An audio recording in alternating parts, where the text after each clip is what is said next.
Ready to visit one of the most breathtaking natural wonders in the world? Rainbow Mountain in Peru is a must-see destination that'll leave you in awe. This colorful mountain range with its stunning striped patterns has become a favorite spot for adventure seekers and nature lovers alike. Hello, I'm Lindsay from Have Clothes Will Travel, and today's video is all about Rainbow Mountain in Peru.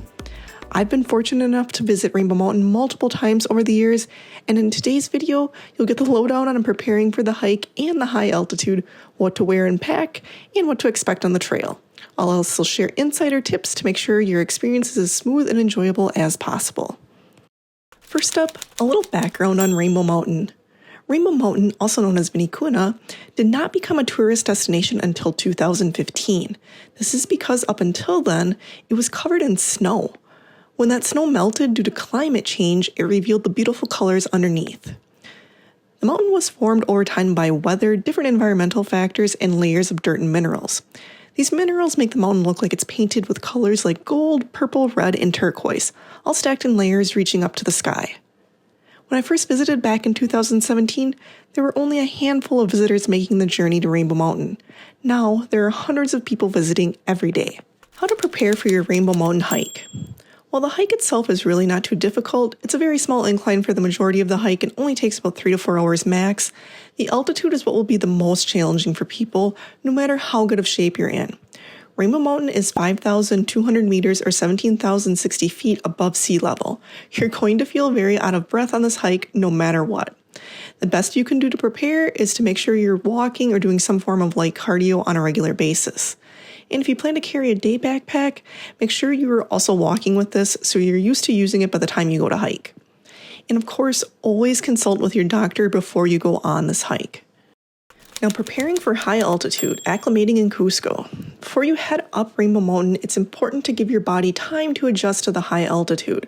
Cusco sits at around 3,400 meters or 11,150 feet above sea level, and it's the perfect starting point to get acclimated.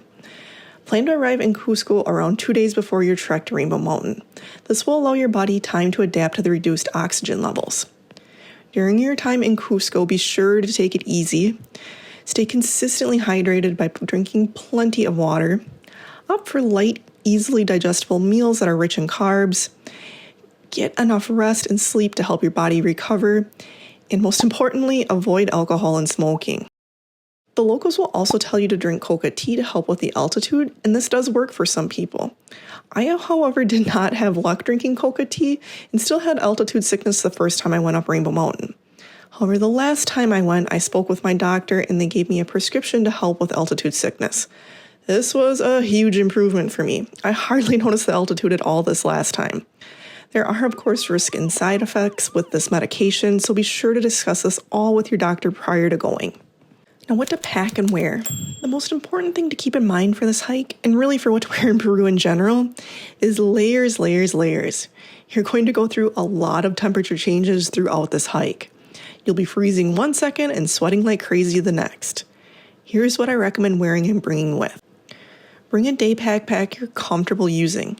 This is to keep your snacks, sunscreen, water, and extra layers in. If you're traveling as a couple, only one person really needs to carry a pack. Just be sure there is plenty of water for both of you in it. Cash. This is for your entrance fee and in case you want to buy any snacks or take photos with an alpaca. Those pictures aren't free. Toilet paper. The outhouses will not have this along the trail, so be sure to throw a roll in your bag. A small plastic bag to put any trash in. And if you're someone like me who sweats a lot, having a clean shirt and socks to change into for the long drive home can be divine. Highly recommend considering bringing that along. Now, what to wear? Wear a waterproof jacket, just in case. You'll also want to wear something to block the wind when you're at the viewpoint taking photos. It's always windy and chilly. A long-sleeved moisture-wicking hiking shirt. If you're someone who gets cold easily, I would say to also wear a sweatshirt or a sweater over your shirt. Moisture-wicking leggings or hiking pants. Wool socks, a hat or a headband, mittens, scarf or neck gaiter. These can be nice to keep warm and also to keep the dirt and the dust off your face. Sunglasses, comfortable walking shoes or hiking boots. I've used both for this hike. If you have your hiking boots along, great. wear them. Otherwise, if this is the only hike you're doing in Peru, you'll be fine wearing comfortable sneakers. I would also say you do not need hiking poles. I had them along for the Inca Trail, but did not feel they were necessary to bring with for this hike. Now the Rainbow Mountain Trek, what to know? First up, I highly recommend booking a tour to Rainbow Mountain from Cusco. You can do this right in Cusco at any of the tourism agencies. There are quite a few right in Plaza de Armas.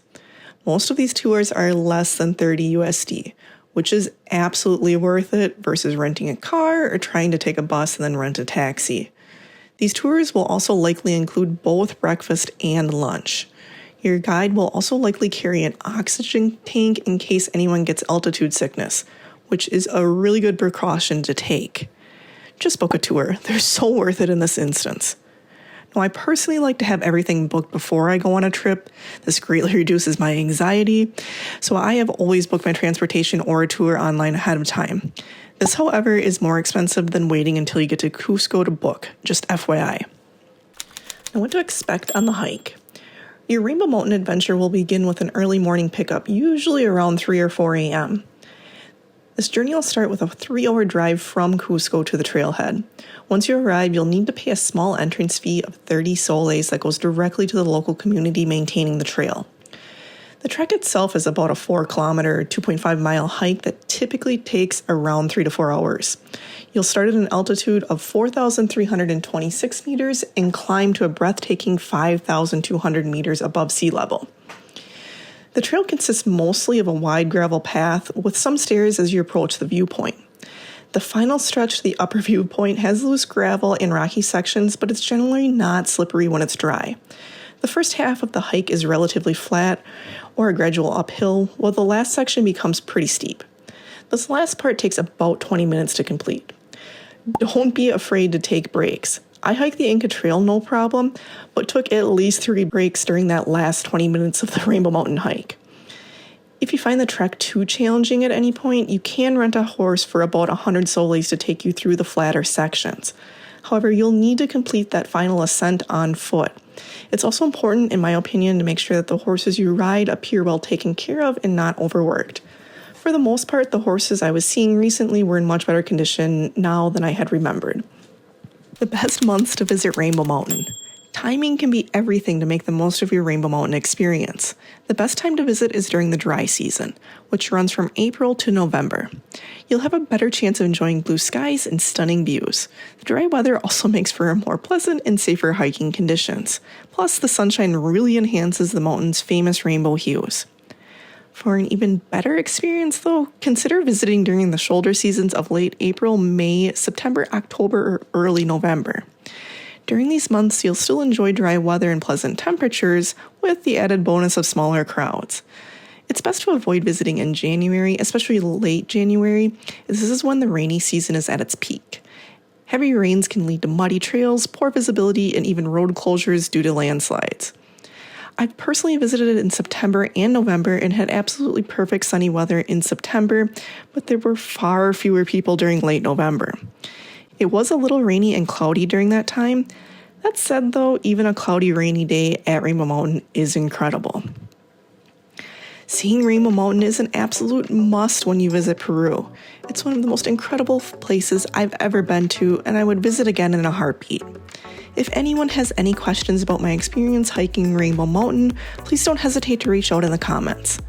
Thank you so much for watching. If you enjoyed this video, please give it a thumbs up and subscribe to my channel for more travel content like this.